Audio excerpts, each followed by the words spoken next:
today is Easter. And the thing about spiritualism is, well, we really don't have any holidays or tradition or anything like that. Spiritualism is an unorganized religion, not to be confused with disorganized. Although there are times when it appears that way. And Reverend Thomas said something in one of his talks that really stuck with me. So I'm essentially going to start there. And you remember somewhere in the New Testament, in the Gospels, that Jesus said, "Why do you wonder at these things that I do? For you can do them as well and more." Well, maybe not quite in those words, but you get the picture. So, sometime after his passion, his disciples saw him yet again, and he spent several days, weeks, I believe, with them, sharing more of his teachings about the heavens and commanding them to wait for the baptism of the Holy Ghost. For that was when they would receive their power and share his teachings. And then he was taken up and received by a cloud. And I remember Reverend Thomas saying that. Is this something that we too will experience? To be taken up by a cloud? What do you think? Anybody care to weigh in on that? I will, and this is probably off topic, but I was reading the next chapter in the Paul Selleck book, and the guys there said that what is written in the Bible is true, but it's all symbols, and the symbols have been sealed. And that really struck home. So it's like,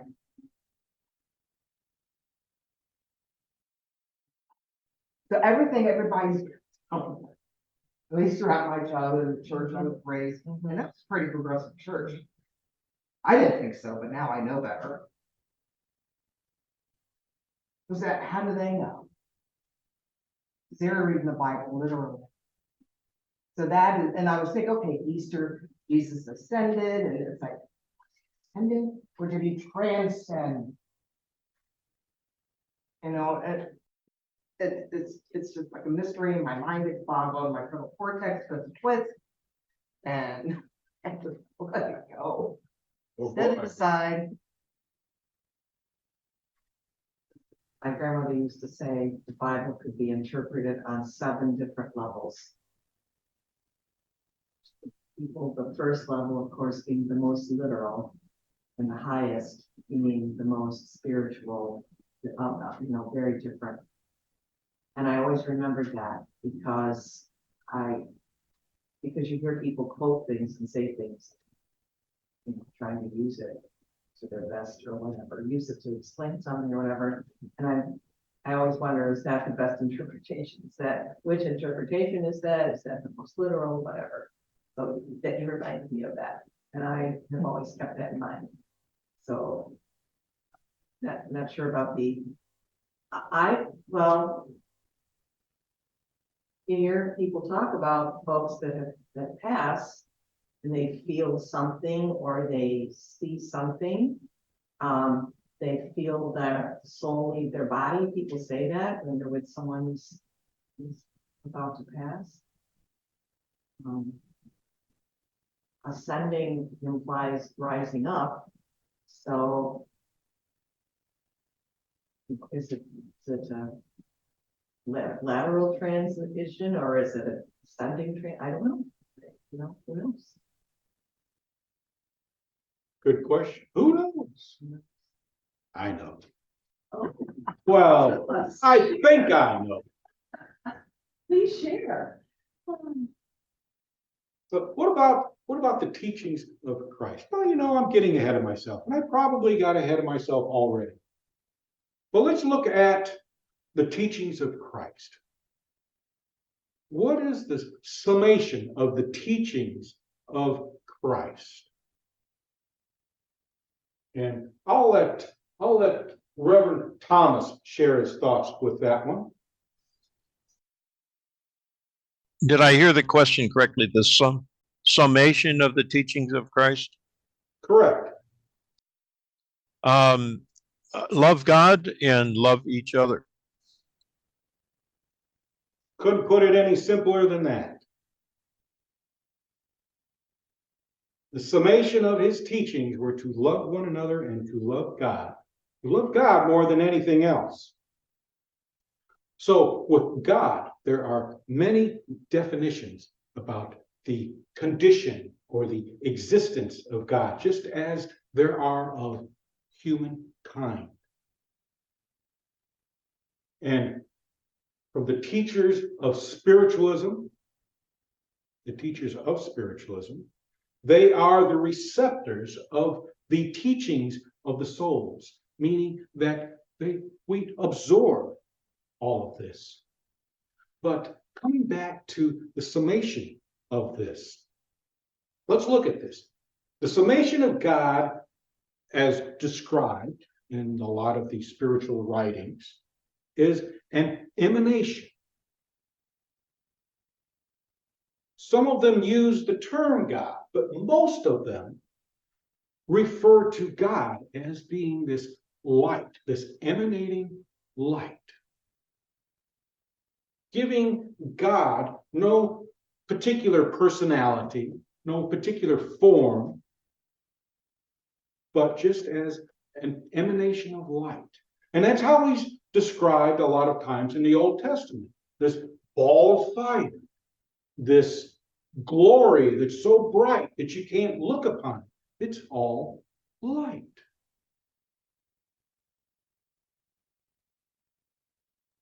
Now, this light that we know is an all-pervading force. It emanates from the sun. It is why there is life on this planet. It's because of the light of the sun. And what is it that the sun provides? Energy. Energy. What else? Anybody else want to weigh in on it? Ken? Or the quality of sun that you can feel. I can feel it. Today's a sunny day. The quality of the sun that sort of brings you to an expansion of consciousness. I felt that as if you are it is you, and it shines everywhere, and it brings you to everything. That's good. That's good. But the one thing that we get from the sun that we absolutely need for life to happen is radiation.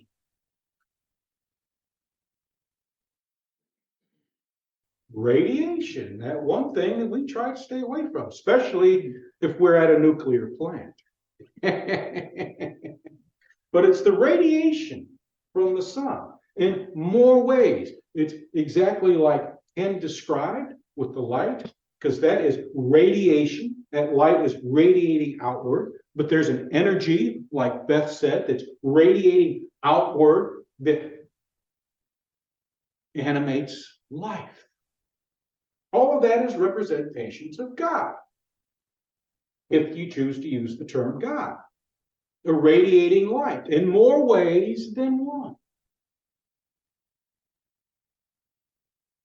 So to love God,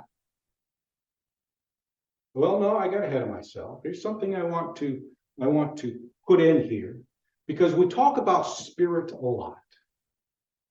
And in the beginning of the Bible, spirit and soul are not the same. They're different. They're different. God breathed a spirit into man and made him a living soul. So spirit is that animating force that permeates all. It's that radiation that encourages life.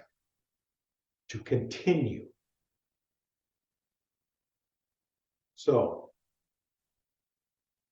now that we have described the most fundamental force in nature, it is a natural principle. It is the natural principle of life, which is activity. So, as Reverend Thomas said, to love God, how would we do that? Now, when I say love in any of my talks, I am referring to the act of nurturing. That is the best example of love I can come up with. And believe me, I spent 30 years looking for the meaning of love. What is love? It's nurturing. Plain and simple. So how do we nurture God? Any thoughts on that one?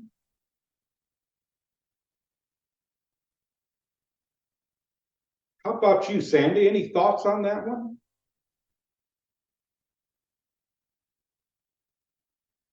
I'm gonna have to think about that because I just never even thought of that question. So I don't have an answer at this moment. I need to ponder that a little bit.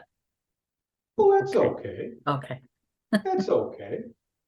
Because we revert back to the other thing, which is to love each other.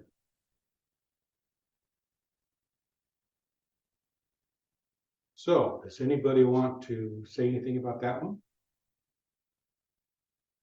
Well, it seemed like the exact opposite when you said about God, that God's the nurturer, not us nurturing God. But that's sort of where my head went. Mm-hmm. Now, as far as each other, we certainly can nurture each other because we're, equals, if that makes sense, where we're like we look like each other. We're humans. We're like each other. So it's difficult for me to accept, to understand the concept of nurturing God. And even though we're supposed to be made in His image, You're on the right it's track. still difficult to personify that image to nurture for me. This is like a little hard time wrapping my head around it too. A lot of people have that. But you're on the right track. We are the image of God. And where does God dwell? Within. So when we nurture each other, we are nurturing God. Okay. That makes sense. I think that would apply to anything on this planet as well. Yes. When I talked to my rose bush yesterday and I said, I'm putting you on the east side of the house. You're gonna get more sun. You're gonna like it there, I promise you. I am nurturing that. That is nurture, that is love, that is honoring God. When I pet my cat, I am honoring God because I nurture my cat. When he puts his paws in my hand, he's nurturing me. Exactly. You're going to put me out of business pretty soon. No, thank you. Good for you, but yes, that is correct. So now that we've got that out of the way, let's talk about this. At the end, he was taken up and received by a cloud. Now, here's something that she probably did not know. In Mesopotamia, the ancient cultures that existed there, they described the souls as clouds, dusts of clouds. Do you know why? Well, That's how I saw, that's how I see an emanation. It's a mist. Or it's some kind of light radiating. When the sun radiates off moving water, you get that rippling. Well, I'll see that. And it's like, oh, somebody's visiting me. Thank you. And sometimes they're misty. It's a cloud. It's like, oh, thank you for visiting me. I don't know who you are. Doesn't matter, you're here. Exactly. So Jesus was received by souls, or a soul.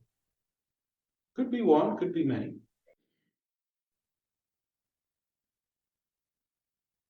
And how about being taken up?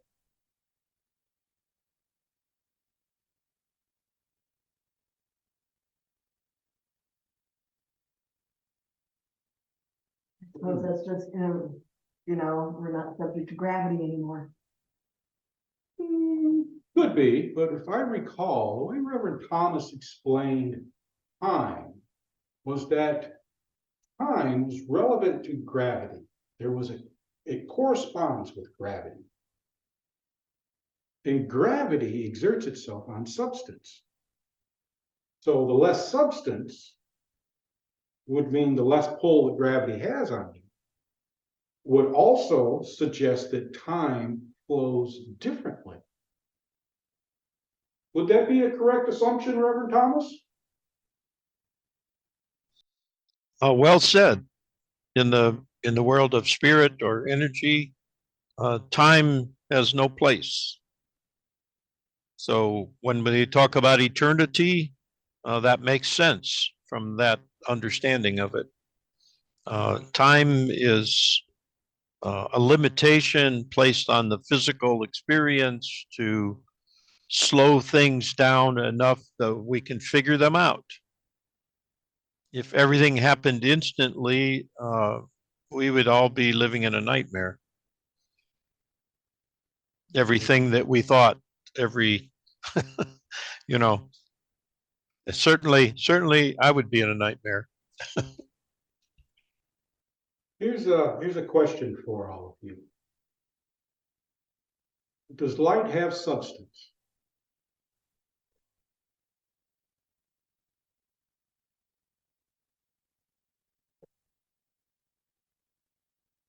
No takers on that?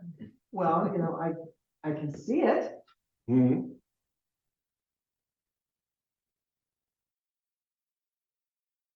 You can feel the warmth of it. Is that just my, cells reacting to it that are causing the sensation of warmth, or is it Well, it is. from the radiation or the energy? But Yeah. you can't weigh it. Can you Right. weigh it? You can weigh air. Well, I think they can weigh air. That might be sure, because of all once the you pollutants compress, in it. so you consider compressed oxygen, it's air that's compressed. Yeah.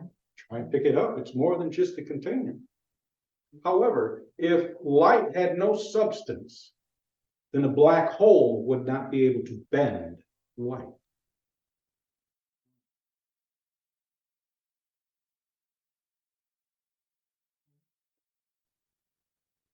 I think it's one of Einstein's theories there,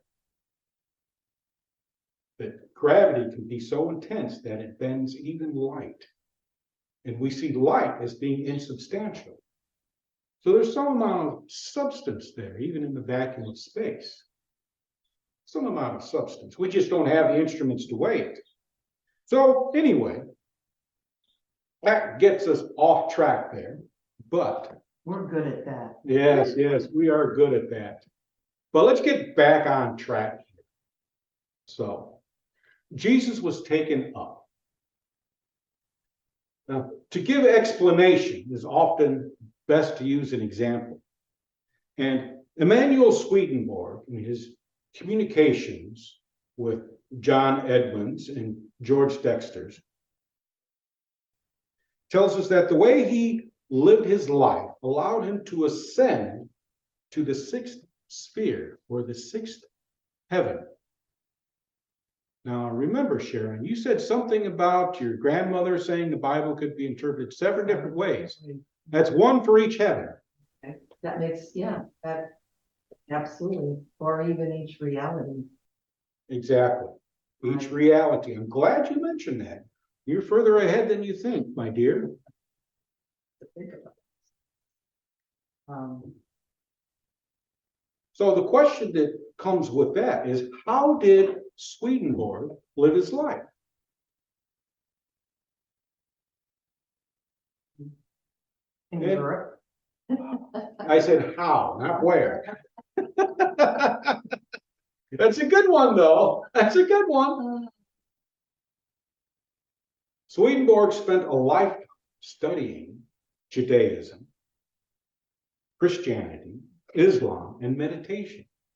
From the time he was, I want to say 5, maybe 6 years old, he was sitting with his father in their home, sitting in these conversations. His father would invite the leading Jewish leaders, the Jewish people into his home, and they would discuss the religion. And he was part of that. His father later was appointed bishop of one of the schools, I think. And then his teaching fell to his brother-in-law, who was I think he was head of a library. But he too was involved in religion. Both of them were deeply involved into the religion of Christianity. And in his travels, he came across Islam. In fact, he was taken with Islam because of the discipline that it suggested. In meditation, from the time he was 5 or 6, all the way up till the time he made his transition, he was always meditating.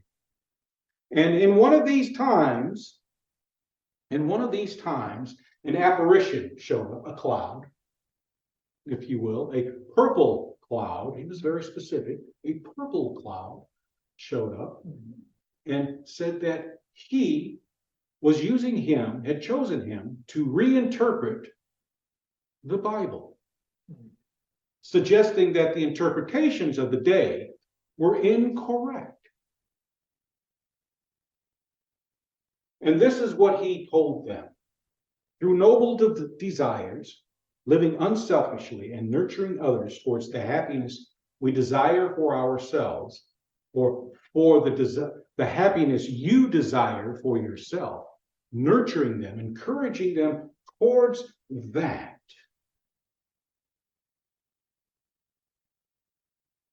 Is how you raise your frequency or vibrations. I like frequency, harmonic, resonance. That's how you do that.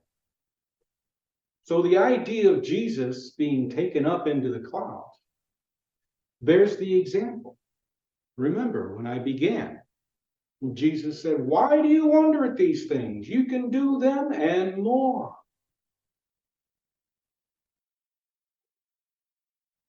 So what are your thoughts now? I guess, Reverend Thomas, you proposed this originally. What are your thoughts about that? Does that make sense for you?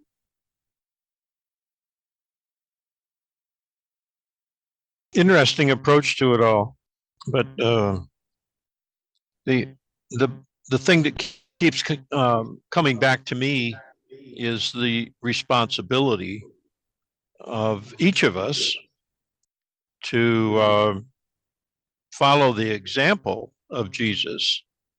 And I always talk about how huge those shoes are, but we must begin to try to fill them. And because basically, I summarize it as he opened the door, he showed us the way, and it's up to us to follow. And none of what he did should be foreign to us. It's a matter of uh, uh, increasing our vibration and understanding what that means and how you do that and how it affects and changes reality or the reality that we experience. And it will appear miraculous to those that don't understand it at times.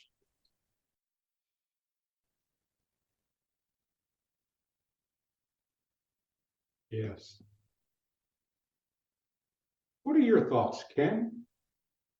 I mostly heard today just to listen. It's all been very good. It's all stimulating. And I have a lot of thoughts, but we don't have time. Okay. Okay. Well, with that, then I will ask Sandy if she has any thoughts.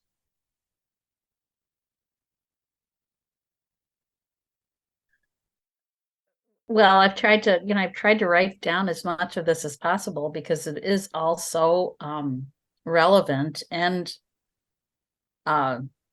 interesting. And I'm glad that we took this opportunity today on Easter to talk about this, because we don't often talk, we talk about the teachings of Jesus and sometimes and that's great. But I like that we were able to draw this into today with Easter. And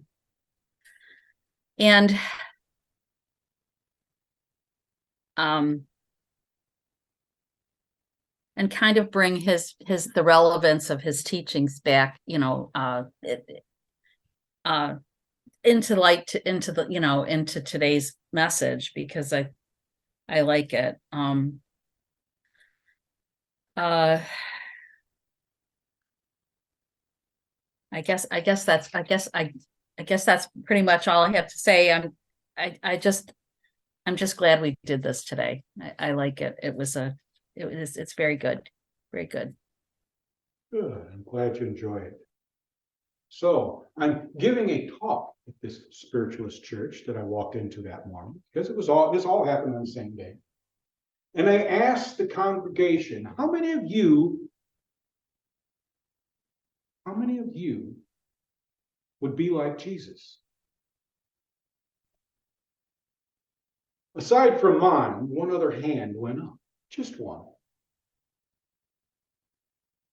When we think of Jesus, when we talk about Jesus, we typically focus on all the suffering that he experienced, particularly when he was crucified. Our mind goes straight to that.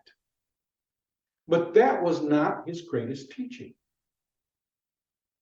His greatest teaching was to love one another. His first commandment, to love one another. And to love is to nurture.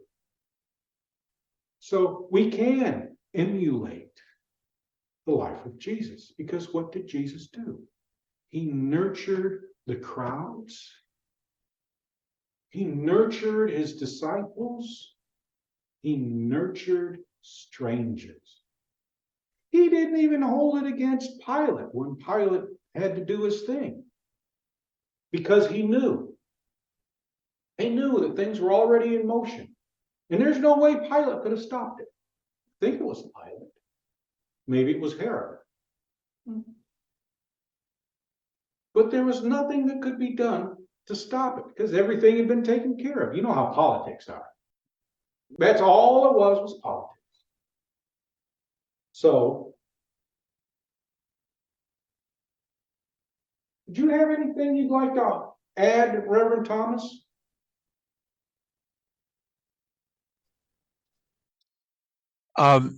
Just a comment, um, really a relevant and wonderful discussion, so appropriate to this day, and um, giving us a true look at the spirit of it all, which is always important to me.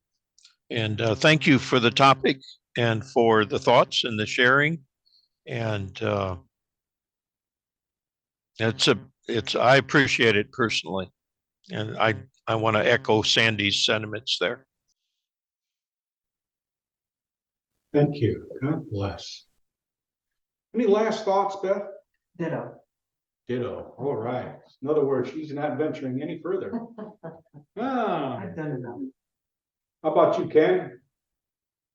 Well, it's just what I've already said. It's very stimulating. I'm glad I came today. Good. Delighted to see everybody. So am I. We are glad to see you. It's nice to be seen, isn't it? Yes. Yes, it is. Any last thoughts, Sharon? The word that kind of was sticking in my head this morning before I got here, was renewal. And it wasn't just the, well, rebirth of spring where everything is coming up outside and the grass and the flowers and all of that, which is really, really nice. The days are longer, so, and the sun is shining, so your renewed purpose. Very good. So that was kind of where my head was at today. I thought, this is a good place to be. It's a good day. I can't even go as far as saying that I'm looking forward to next week or anything. And just today, that's all I want to think about. So, or, concentrate on. And this was where my head was at, so. That's my comment. When I said about putting this together, was renewal, Oh, really? Okay, exactly, well, good. because that's what it represents, it's Yes. renewal. Remember, Yes. I think the last time I said Jesus was not resurrected because he did not die. Only the dead can be resurrected, and he did not die. So I want to leave you with, as earthly residents, we absorb that which emanates from the soul realm that harmonizes with us. And in this way, we absorb the teachings, the inspirations, and guidance of those souls with whom we are aligned with, and who have chosen to align themselves with us. For some, this is what Easter is about: becoming regenerated or revitalized by the Holy Ghost, the holy souls. And we are all holy, with the emanations of God through following the teachings of Christ, which is to nurture each other. And we accomplish this by nurturing all whom we encounter. I want to thank you all for allowing me to share that.